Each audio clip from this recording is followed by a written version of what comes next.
Hello everyone, and welcome back to my channel. I'm going to be showing you how to make some easy lemon pull-apart rolls using store-bought roll dough, and this is the Kroger brand. The recipe is on the Rhodes website, and I will try and put a link to that in the description box, or I'll type out the recipe.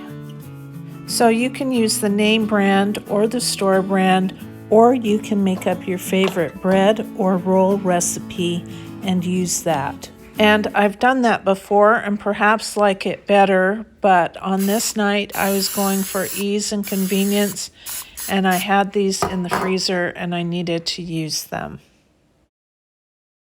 I also have out 2 lemons that I'm going to be using, some nonstick, cooking spray, and some butter. First of all, I sprayed an 8x8 pan with some cooking spray. I'm putting 8 of the dough balls into the pan. They're frozen and they need to thaw. The original recipe calls for 12 of the rolls in a 9x13 pan. And as you'll see as we progress, I'm following the recipe rather loosely.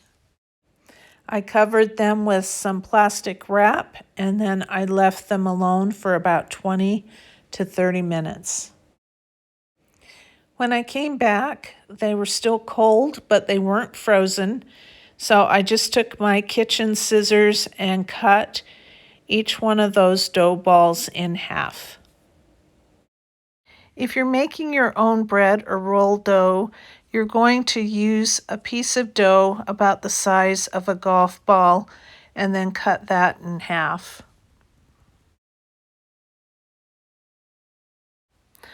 At first I tried to shape them to look nicer, but I gave up on that, and they rose so much that they didn't have the original shape to them, so they were just fine. And then I arranged them in the pan to about 4 rows of 4, but you'll see it's not perfect. If you wanted to, you could make a double batch of this and put it in a loaf pan or a bundt pan like monkey bread or a bubble loaf.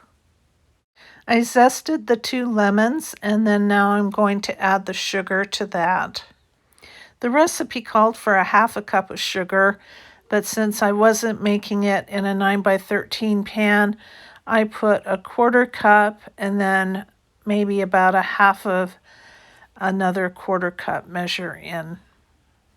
Then I put 2 tablespoons of butter into a microwave safe dish and melted that.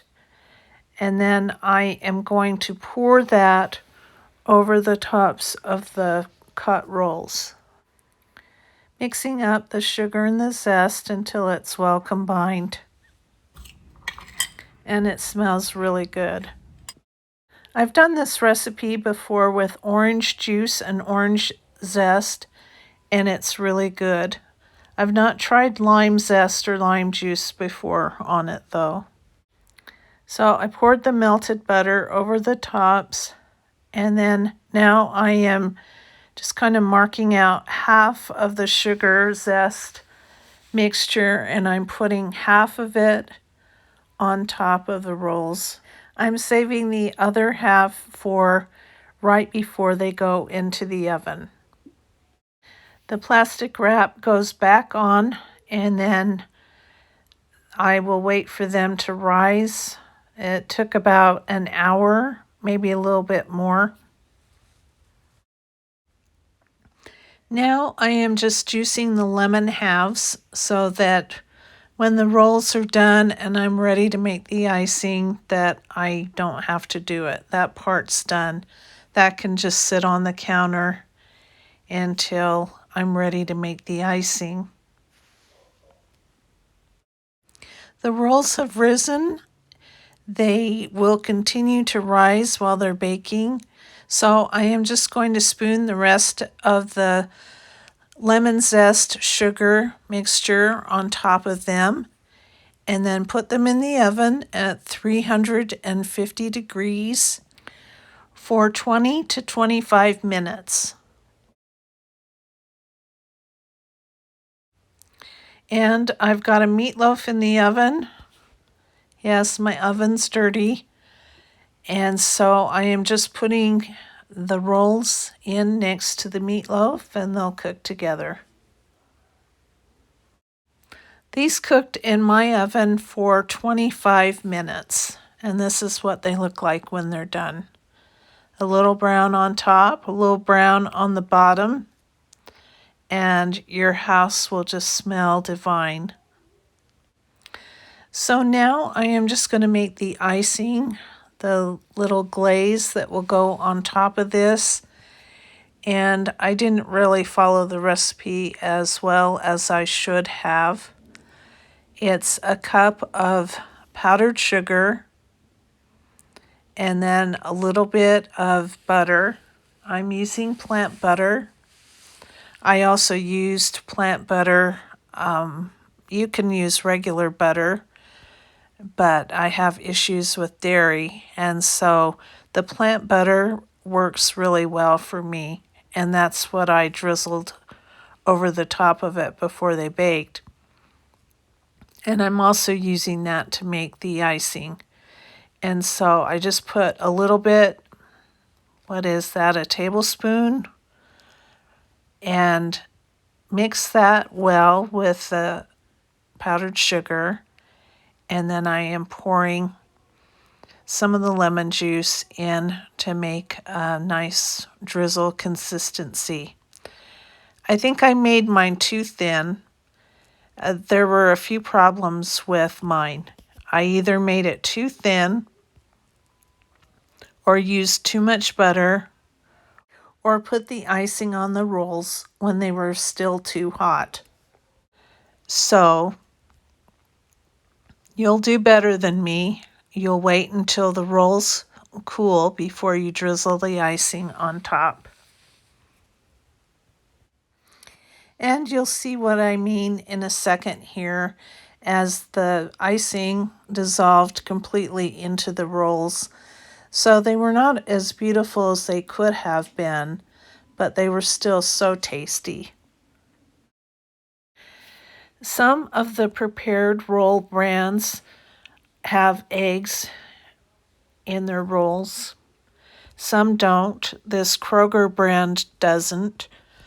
If you use plant butter and you use a roll dough that doesn't have eggs in it, then you've got a completely vegan dish that you can serve if some of your family members or your company are vegan. And if you don't make a big deal about it, the non-vegans will never know the difference.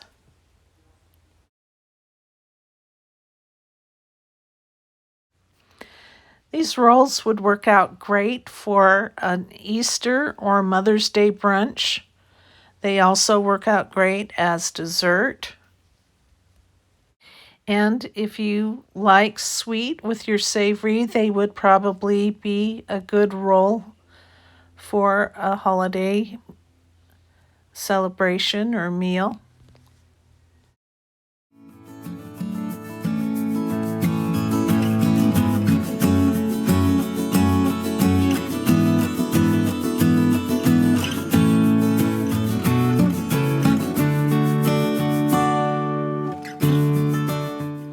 As you can see, a couple of little mice got into these before I got a chance to photograph them. But they are so good.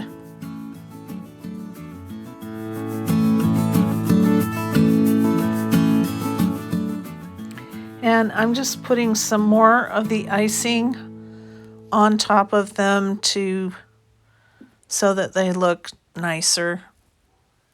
They don't get an A+ in visuals this time, but they get an A+ in taste and flavor. Thank you so much for joining me. If you like this video, please like and subscribe. Goodbye.